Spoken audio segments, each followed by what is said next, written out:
"You're sitting in my seat, old man." Everyone in the room looked up. Thatcher, the CEO, dressed in designer clothes, spoke loudly with a smile of contempt. André Rieu, motionless, only looked him in the eyes. Silence. Lorelei, the receptionist, hesitated to intervene, but it was Callum, a boy in a wheelchair standing by the window, who whispered to himself, "He doesn't know who that is." Thatcher turned his back on Rieu without knowing what was about to happen. 3 minutes later, that same CEO would be kneeling on the floor of the lounge with tears streaming down, mumbling, "What have I done?" And it all started because of a chair and an arrogance that was about to be broken. Thatcher was the type of CEO who dominated everything with his voice and his money. Founder of a billion-dollar renewable energy startup, he was only 32 years old and had a following of executives who worshipped him everywhere he went. But deep down, what he despised most was weakness. For him, kindness was weakness. That morning he was waiting for his flight to Davos, where he would receive an award for Young Global Influencer. He wore an Italian suit,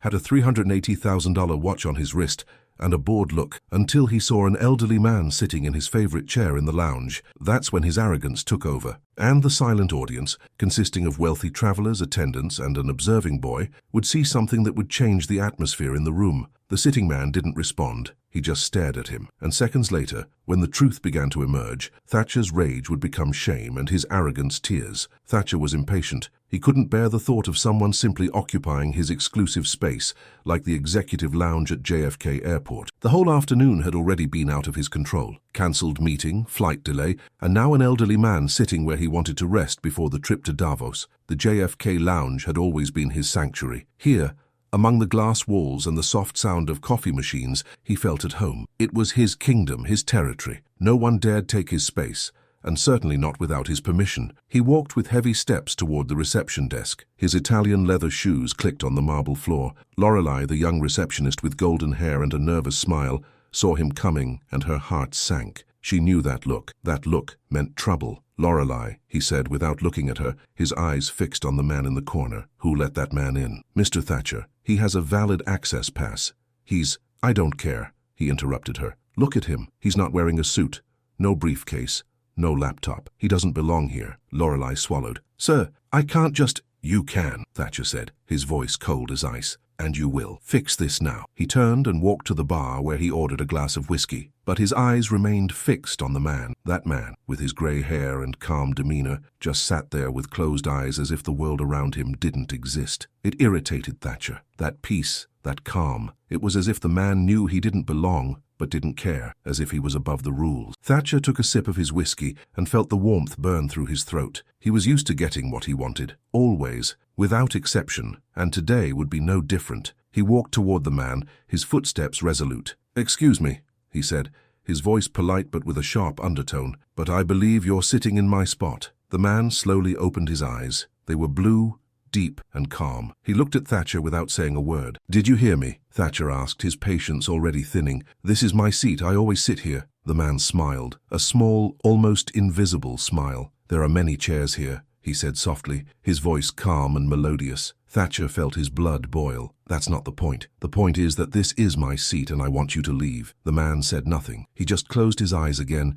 as if Thatcher didn't exist. That was the last straw. Thatcher felt his face grow warm, his hands balling into fists. How dare this man ignore him? How dare he? He turned and called out to Lorelei. "Lorelei, I said you need to fix this." Lorelei was already beside him, her hands trembling. "Mr. Thatcher, please, this isn't necessary." "Isn't it?" he shouted. "This man doesn't belong here. Look at him. He looks like he came from the street." Several people in the lounge looked up. A few businessmen frowned. A woman with a child held her daughter closer, but no one said anything. Thatcher felt their eyes on him, but he didn't care. He was used to being the center of attention. He thrived on it. "This man has just as much right to be here as you do," Lorelei said softly, her voice trembling. "What did you say?" Thatcher asked, his eyes narrowing. "I said he's allowed to be here. He paid for access.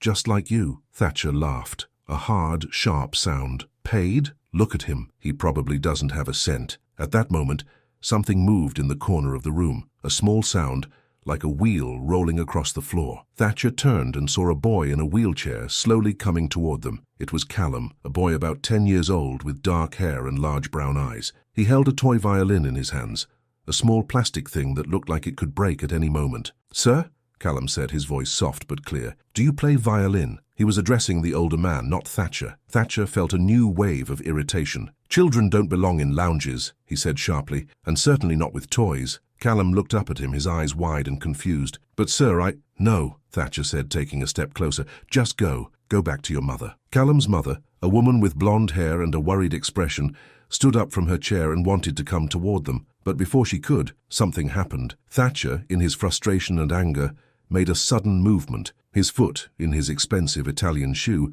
hit Callum's wheelchair. Not hard, not enough to hurt the boy, but enough to move the wheelchair a little. Callum's eyes went wide. He grabbed the armrests of his chair, his knuckles white. The toy violin fell from his hands and clattered to the ground. The entire lounge went silent, deathly silent. Thatcher realized too late what he had done. He looked at the boy, at the fallen violin, at the shocked faces around him. It was an accident, he stammered, but no one was listening. Callum's mother was already at her son's side, her arms around him, her face pale. How dare you, she whispered, her voice trembling with anger. How dare you touch my son? Thatcher took a step back. It wasn't intentional. I didn't. Leave, she said, her voice now louder. Get away from us. Thatcher felt all eyes on him. He felt the condemnation, the disbelief, the disgust. But it was the look of the elderly man that hit him hardest. That man, that quiet, calm man, had opened his eyes again, and he was looking at Thatcher with a look that wasn't anger. It wasn't disgust. It was something much worse. It was disappointment. Thatcher wanted to say something, do something to make the situation right. But before he could, he heard a voice behind him. Mr. Thatcher, I think it's better if you step outside for a moment. It was Lorelei, her face serious. Please, for everyone. Thatcher looked around. He saw the faces of the other travelers, all looking at him with the same expression. He was no longer the powerful CEO. He was the villain. He turned and walked toward the door, his footsteps heavy. But just before he reached the door, he heard a soft voice behind him. Sir? It was Callum. The boy had picked up his toy violin again and was holding it against his chest. Yes? Thatcher asked without turning around. That man there, Callum said, pointing to the elderly man. Do you know who that is? Thatcher frowned. No. Who? Callum smiled, a small, knowing smile. That's André Rieu. The world stopped. Thatcher slowly turned around. He looked at the boy, then at the elderly man, then back at the boy. What did you say? André Rieu, Callum repeated. The violinist. The most famous in the whole world. Thatcher felt his knees go weak. He looked again at the man in the corner, who was now standing and putting on his coat. It was him. It really was him, and Thatcher had just treated him like a homeless person. Thatcher stood frozen in the doorway. His brain tried to process what he had just heard. André Rieu. The name echoed through his head like a bell that wouldn't stop ringing. He knew that name, everyone knew that name, but he had never been able to place the face. He had always been too busy with his company, his deals, his success. Classical music was something for old people, for weak people. At least that's what he had always thought. Now, staring at the man who was calmly putting on his coat, Thatcher felt something he hadn't felt in years. Shame. Mr. Thatcher, Lorelei said softly beside him. Shut up, he snapped, but his voice lacked its usual force. He watched as André Rieu picked up his bag, a small leather travel bag that looked old, but well-maintained. The man moved with an elegance Thatcher had never noticed. Every movement was precise, purposeful, as if he was performing a silent dance. Callum rolled his wheelchair toward André, his face beaming. Mr. Rieu, he said, his voice full of awe. Are you really here? André smiled at the boy, a warm, genuine smile. Yes, young man, I'm really here. My grandpa loves your music, Callum said. He plays your CDs every day. He says your music makes him feel like he's young again. André crouched down so he was at eye level with Callum. Your grandpa sounds like a wise man, he said. Music has that power, you know. It can bring us back to moments we thought we'd forgotten. Thatcher felt a stab in his chest. Those words, they touched something deep in him, something he had buried long ago. His grandfather on his father's side, a man he had barely known, a man who had been cold and distant until he got sick. Thatcher shook his head. This wasn't the moment to think about such things. Suddenly, he heard footsteps behind him. He turned and saw a young man enter, dressed in torn jeans and a worn sweater. He carried a violin case on his back and looked as if he had been playing on the street all day. Riven! Lorelei exclaimed, surprised. The young man, Riven, smiled at her. Hi, Lorelei. Sorry to interrupt, but I need to drop something off. He walked past Thatcher without even looking at him. Thatcher felt a new wave of irritation. How dare this street musician ignore him? But then he saw where Riven was going, toward André Rieu. The two men embraced, a long, warm embrace that spoke of true friendship. "Riven," André said, his voice full of affection. "What are you doing here? You forgot this in the car," Riven said, handing over an envelope. "I thought it might be important." André took the envelope and looked inside. His face softened. "Thank you, my friend. This is indeed important." Thatcher watched, his confusion growing. How did a world-famous musician like André Rieu know a street musician? It made no sense. "Mr. Rieu," Riven said, his voice hesitant, "about what we discussed." "Don't worry," André said, his hand on Riven's shoulder. "We'll arrange it. You have talent, Riven. Real talent. And talent deserves a chance." Riven's eyes became moist. "Thank you, sir. You don't know what this means to me." "I do know," André said softly. "I also started where you are now. We forget that sometimes when we have success, but I never forget." Thatcher felt something break in his chest. Those words, those simple, sincere words, were so different from everything he had ever said or heard in his world of business and power. Callum rolled closer to Riven. "Do you also play violin?" he asked. Riven nodded. "Yes. Not as well as Mr. Rieu, but I try." "Can you play for us?" Callum asked, his eyes full of hope. Riven looked at André, who nodded. "Go ahead. Let them hear what you can do." Riven took his violin out of the case. It wasn't an expensive instrument.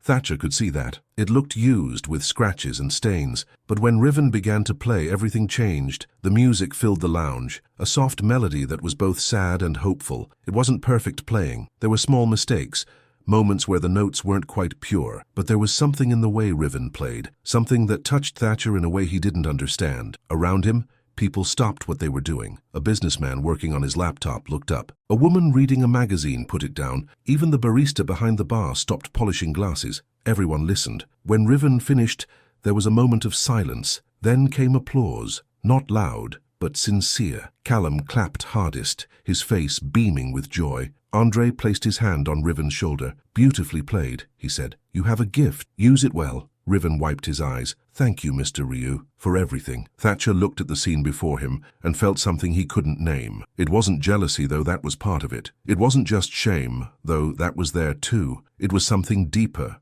something he had locked away long ago. It was longing. Longing for something real, something genuine, something that meant more than money or power. He looked at André Rieu, who was now talking with Callum, his head bent to better hear the boy. There was no arrogance in his posture, no sense of superiority, only genuine interest and kindness. Thatcher felt his hands trembling. He wanted to say something, do something to make this right. But what? How could you make something like this right? At that moment, his phone rang. He looked at the screen and saw a name he hadn't seen in months. His mother. He hesitated, his thumb hovering over the green button. His mother. He hadn't spoken to her in weeks, maybe months. He was always too busy, always on the go, always focused on the next big thing. He pressed the red button and put the phone back in his pocket. But when he looked up, he saw that André was looking at him, those calm blue eyes that seemed to see everything. And Thatcher knew that André had seen what he had just done. André Rieu's gaze remained on Thatcher, not judging, but observing. It was as if the older man could see right through the facade of the young CEO to the emptiness underneath. Thatcher looked away. He couldn't look into those eyes anymore. Instead, he looked at his watch, an automatic reaction when he felt uncomfortable. "Your flight doesn't leave for another 3 hours," Lorelei said softly beside him. "You still have time." "Time for what?"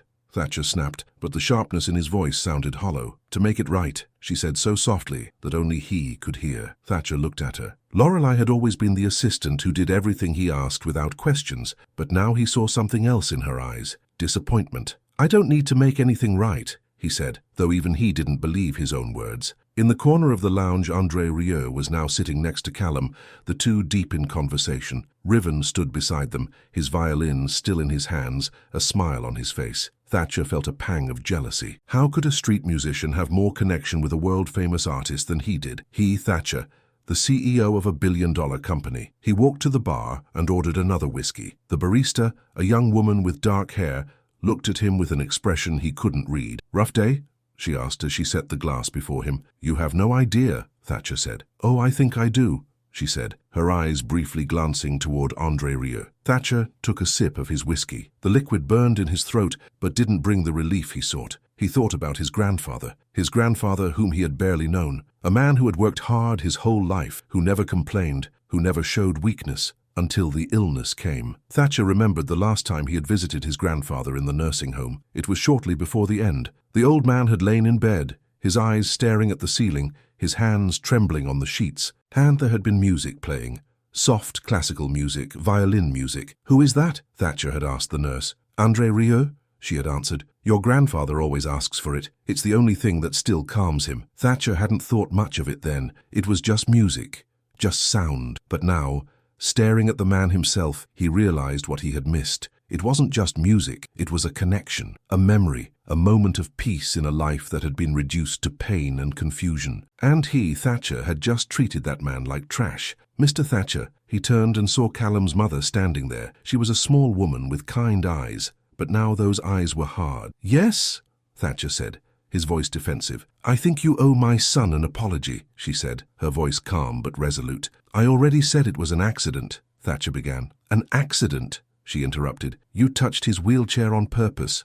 I saw it. Everyone saw it." Thatcher felt his face grow warm. "I was frustrated. I didn't mean to." "To what? To scare my son?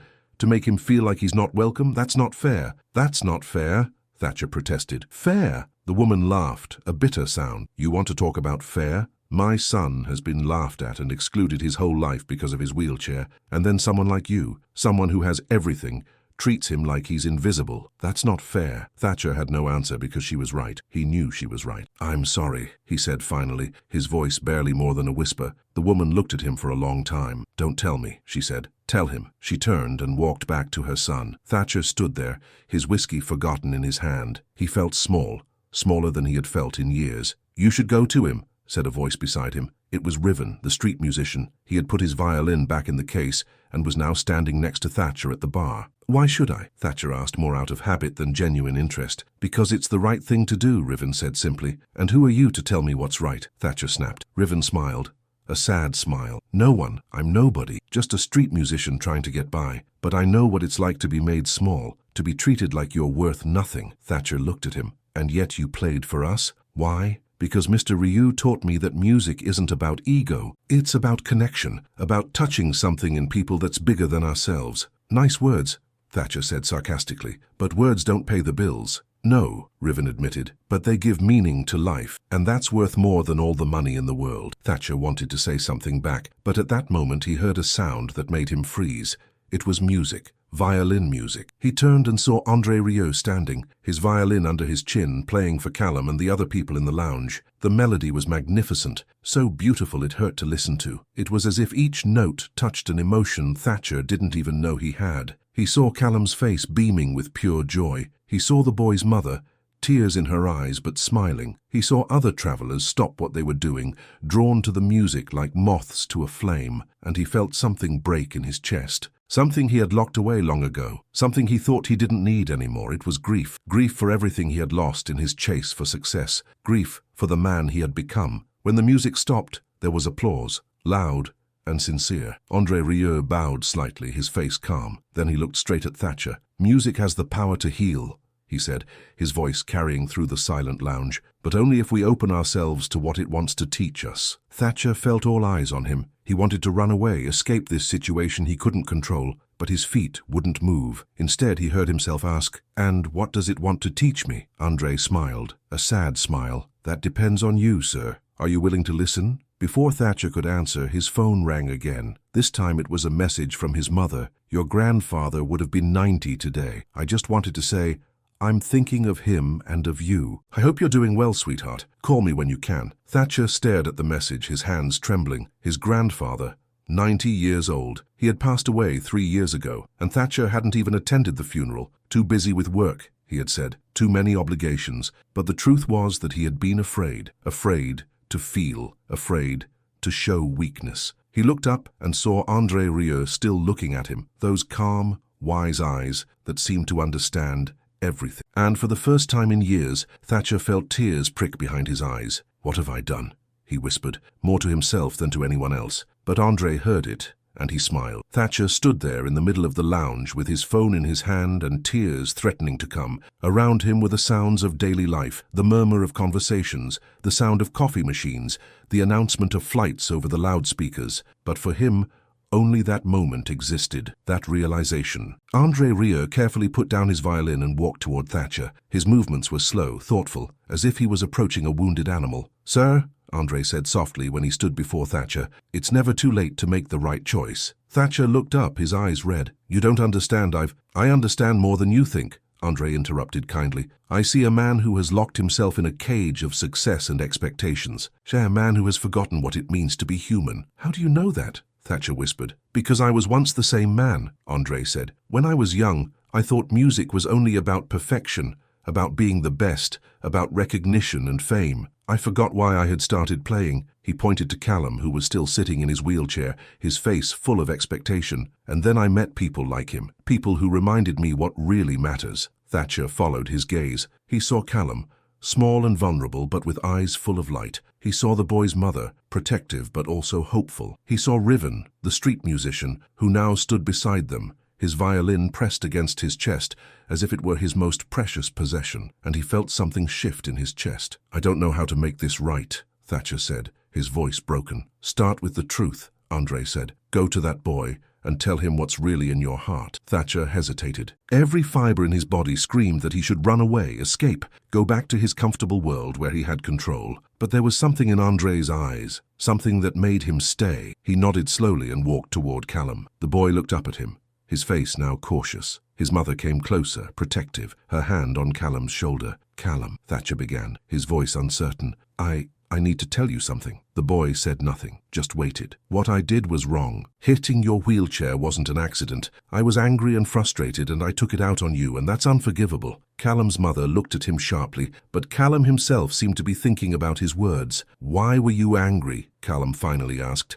The question surprised Thatcher. I don't know, because things weren't going the way I wanted, because I thought I had control, and then it turned out I didn't. My mom says that anger is often sadness in disguise, Callum said. Thatcher felt a new wave of tears. Your mom is a wise woman. Yes, she is, Callum said with a small smile. Thatcher knelt down so he was at eye level with the boy. Callum, I can't undo what I did, but I want to promise you that I'll try to be a better person, a person who treats people like you with the dignity you deserve. Callum looked at him for a long time. Then he extended his hand. Okay, he said simply. Thatcher took the small hand in his and felt something warm flow through him. It was forgiveness, he realized. Pure, unconditional forgiveness from a child. He stood up, his knees cracking. His expensive suit was wrinkled from kneeling on the floor, but he didn't care. He turned to André Rieu. Mr. Rieu, But before he could continue, André took something from his inside pocket. It was a small old notebook worn at the edges. This, André said, handing it to Thatcher, is something I always carry with me. It reminds me of where I come from. Thatcher took the notebook and opened it carefully. Inside he found notes, sketches, lists of songs, and on the first page, written in refined handwriting, music is not what we hear, but what we feel. My father wrote that, André said softly, when I started playing violin. He wanted me to understand that technique is important, but emotion is everything. Thatcher stared at the words. Why are you giving this to me? Because I think you need to remember, André said, that success isn't measured in money or power, but in the lives we touch, in the moments when we choose to be good instead of right. Thatcher handed the notebook back, his hands trembling. I don't know if I can. No one knows that in the beginning, André said with a smile, but the first step is recognizing that you have the choice. At that moment, Lorelei came toward them. Mr. Thatcher, your flight to Davos has been called for boarding. Thatcher looked at her, then at André, then at Callum. Davos, the award, the recognition, everything he had worked toward, but suddenly it all seemed so empty. Lorelei, he said slowly, cancel my flight. What? She looked shocked. But sir, the award can wait, Thatcher said firmly, or not happen at all. I don't care. He took out his phone and dialed a number. Mom? Yes, it's me. I got your message about Grandpa. I want to talk.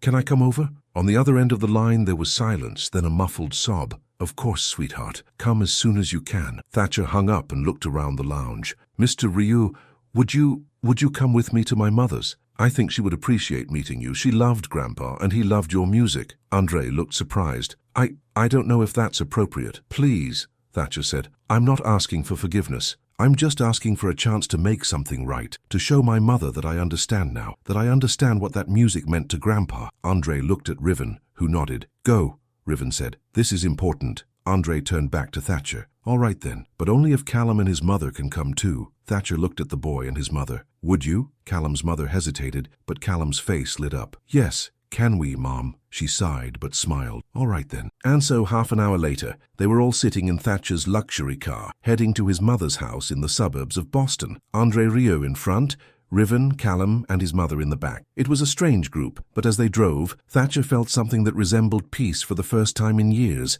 The car glided through the streets of Boston, past brownstones and old buildings that gleamed in the afternoon light. Thatcher sat behind the wheel, his hands firm on the leather, his eyes focused on the road but his thoughts far away. Beside him sat André Rieu, silent and calm, his hands folded in his lap. In the back seat, Riven, Callum, and his mother talked softly with each other. It was a strange, unlikely group, but there was something peaceful in their collective presence. "Tell me about your grandfather," André said suddenly, breaking the silence. Thatcher hesitated. "He was a hard man," he began slowly. "Stern. He rarely smiled, and he talked even less. My whole childhood I was afraid of him." "But you loved him," André said. "It wasn't a question." "Yes," Thatcher admitted, "even though I didn't understand him, even though he never let me get close." "What happened when he got sick?" Thatcher's grip on the wheel tightened. "He changed. Or maybe he didn't change. Maybe I finally saw him as he really was. The illness took away all the defenses, all the walls he had built, and what remained was fear, confusion, and a longing for something he had denied his whole life." "Comfort," André said softly.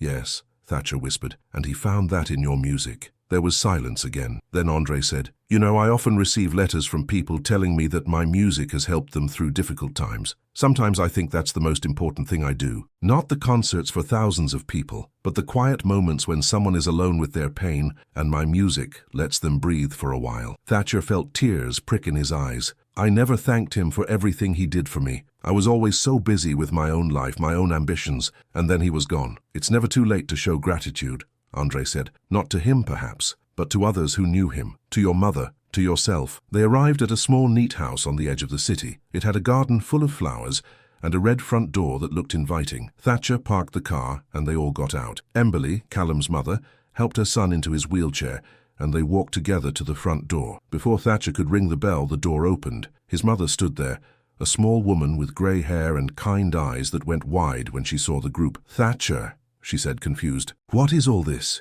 "Mom," Thatcher said, his voice trembling, "this is André Rieu, and these are my friends." His mother's mouth fell open. "André Rieu?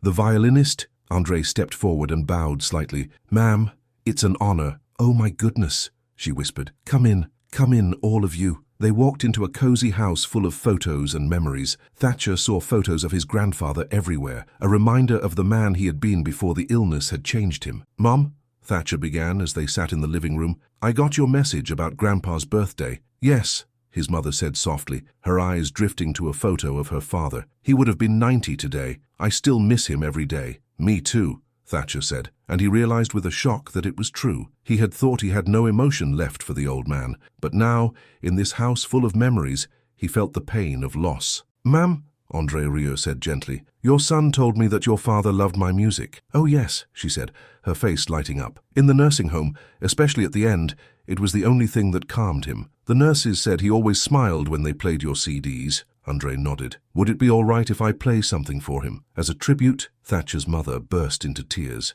"Would you do that? Oh, that would have made him so happy." André took out his violin, which he had been carrying all along. He tuned it carefully, his movements precise and purposeful. Then he began to play. The music filled the small house, a soft, melancholic melody that was both sad and comforting. It was a song about loss and memory, about love that endures even after departure. Thatcher looked at his mother and saw tears streaming down her cheeks. He looked at Callum, who was listening with wide eyes, his small hands folded in his lap. He looked at Riven, who had taken out his own violin and was playing along softly, his face a mask of concentration, and he felt his own tears come, unstoppable now. He thought about his grandfather, about the man he had never really known. He thought about all the missed opportunities, all the conversations they never had, all the moments he had let pass because he was too busy, too focused on his own goals. But he also thought about this moment, about the beauty of it, about the unexpected kindness of strangers, about the power of music to heal what was broken. When the song ended, there was a long silence. No one moved. No one spoke. Finally, it was Callum who broke the silence. "That was beautiful," he whispered. "Do you think Grandpa heard it?" Thatcher's mother smiled through her tears. "I'm sure he did, sweetheart." André put down his violin and looked at Thatcher. "There's something else you need to see," he said. He took out the envelope that Riven had given him earlier. "Riven found this in my car. It's a letter I received years ago from a man in a nursing home. He wrote to thank me for my music, for the way it helped him through his darkest days." He handed the letter to Thatcher. "Read the name at the bottom." Thatcher opened the envelope with trembling hands. Inside he found a letter written in shaky handwriting. He read the words, emotions rising in his throat, and then he saw the signature, Cornelius Ashford, his grandfather's name. "He wrote to me 3 months before he died," André said softly. "He told me about his grandson, a young man full of ambition and talent. He said he hoped his grandson would learn that success isn't measured by what you achieve, but by how you treat others." Thatcher couldn't take it anymore. He sank to his knees, the letter still in his hands, and cried. He cried for his grandfather, for the relationship they never had. He cried for the man he had become, for the emptiness he had allowed into his heart. He cried for all the missed opportunities and all the pain he had caused. His mother knelt beside him, her arms around him. "It's okay," she whispered. "It's okay, my boy." Callum rolled his chair toward them. "Mr. Thatcher," he said softly, "my grandpa says that crying isn't weak. It means your heart still works." Thatcher looked up at the boy, his face wet with tears. "Your grandpa is a wise man, just like yours was," Callum said. Slowly, Thatcher stood up, supported by his mother. He looked at André Rieu, who was smiling at him with understanding and compassion. "Thank you," Thatcher said, "for everything, for showing me what I had lost, for reminding me what's important." "It wasn't me," André said. "It was the music, and it was your grandfather, who even after his death is still trying to reach you." In the days that followed, many things happened. The story of what had happened in the lounge at JFK spread, not as a scandal, but as an inspiration. Someone had recorded it on their phone, and the video went viral. "Powerful CEO learns lesson in humility from world-famous violinist," read the headlines. But it wasn't the public attention that mattered to Thatcher. It was what changed inside him. He didn't go to Davos. Instead, he spent the week at his mother's house, going through boxes full of photos and memories of his grandfather. He learned things about the man he had never known, his love for gardening, his quiet acts of kindness toward neighbors, his passion for music that he had never been able to express. He also reconnected with Callum and his mother. He established a foundation to support families of children in wheelchairs, and he made sure Callum had tickets to every André Rieu concert in America. And he called Riven, the street musician. "I want to help you," he said, "not out of charity, but because your talent deserves to be recognized. Let me sponsor you for the conservatory." Riven cried when he heard the offer, and Thatcher cried with him. A month later, Thatcher sat in a small cafe in Boston, his laptop closed in front of him. He hadn't given up his CEO position, but he had changed the way he led. More attention to people, less to profits, more compassion, less control. His phone rang. It was an unknown number. "Thatcher speaking," he said. "Mr. Ashford," said a voice on the other end. "This is Symphony Hall. Mr. Rieu asked us to call you. He's giving a special concert next month, a tribute to people who have been touched by music. He would very much like you and your mother to be in the front row." Thatcher felt tears welling up. "We'll be there," he said, "and thank Mr. Rieu for me, for everything." That evening, sitting with his mother, he told her about the concert. She held his hand and smiled. "Grandpa would have been so proud," she said. "Do you really think so?" Thatcher asked. "I know so," she said, "not because of your success or your money, but because of the man you're becoming." Thatcher leaned back and closed his eyes. Somewhere in the quiet part of his mind, he heard music, violins,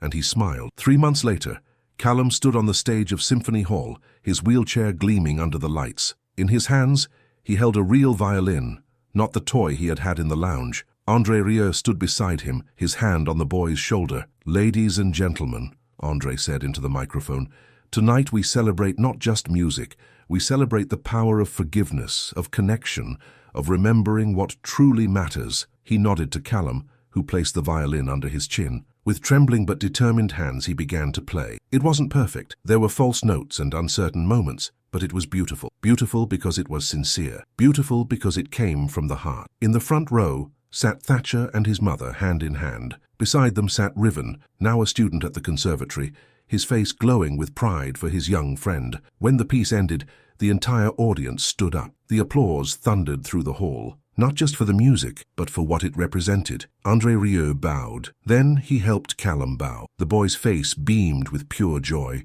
and somewhere in the silence between the notes, Thatcher felt the presence of his grandfather, not as a ghost or spectre, but as a memory of love, of connection, of lessons that continue even after departure. He leaned toward his mother and whispered, "I understand now." "What do you understand?" she asked. "Why Grandpa loved the music. It wasn't about the notes or the melodies, it was about what they made him feel. Connected, alive, human. His mother smiled, tears in her eyes. He would have been so happy that you finally understand that. That night, when Thatcher came home to his apartment, he went to his desk. He took out an old box he had put away months ago, too painful to look at. Inside he found a cassette tape, old and worn. On the label, written in blue ink, for Thatcher, from Grandpa. He had never played it. He couldn't bear it. But now, with everything that had happened, he felt he was ready. He found an old cassette player in a closet and placed the tape in it. With trembling hands, he pressed play. There was static, then a voice. His grandfather's voice.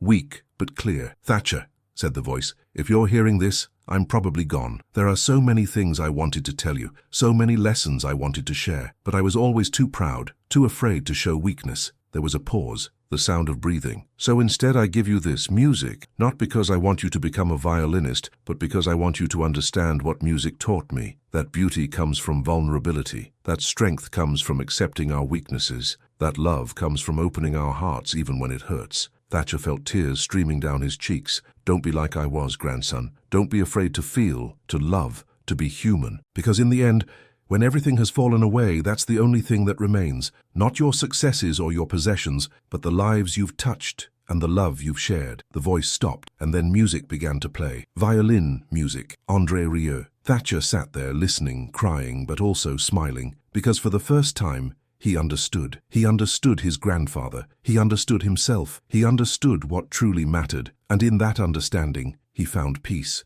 The next morning, Thatcher woke with a sense of clarity he hadn't felt in years. He picked up his phone and began typing. It was a message to all his employees, to everyone in his company. "Today, something new begins. Not a new product or a new strategy, but a new way of being. From now on, our company will not only be measured by our profits, but by the positive impact we have on the world, by the lives we improve, the people we help, the connections we make." He pressed send and felt a weight lift from his shoulders. Later that day, he visited the nursing home where his grandfather had lived. He spoke with the nurses, learned about the challenges they faced, the limited resources they had. "I want to help," he said, "not just with money, but with my time, my energy, my dedication. Tell me what you need." The head nurse, the same woman who had the photo of André Rieu on her desk, looked at him in disbelief. "Are you the same man who was here months ago and could barely stay 5 minutes?" she asked. "No," Thatcher said honestly. "I'm not the same man, and for that, I'm grateful." She smiled. "Your grandfather would be so proud." "I hope so," Thatcher said. "I really hope so." And so, slowly but surely, Thatcher's life changed. Not dramatically, not suddenly, but in small, meaningful steps. He learned to listen instead of always talking. He learned to give instead of always taking. He learned that real strength comes from vulnerability and real success from connection. He kept in touch with Callum and his mother, becoming like an older brother to the boy. He financed Riven's education and watched him grow into a talented musician. He visited his own mother every week, spending hours talking and laughing and remembering, and every evening before bed, he played his grandfather's cassette. Sometimes he cried, sometimes he smiled, but always he felt the connection, the love that had survived death. 6 months later, Thatcher received a letter from Symphony Hall. André Rieu was inviting him to a private concert, a small, intimate event for people who had personally touched the violinist's life. Thatcher went, his heart full of anticipation. When he arrived, he found a small group of people, Callum and his mother, Riven, a few others he didn't know. André greeted him warmly. "Thatcher, glad you could make it." "I wouldn't have missed it for the world," Thatcher said. The concert was beautiful, intimate and emotional. But the most beautiful moment came at the end,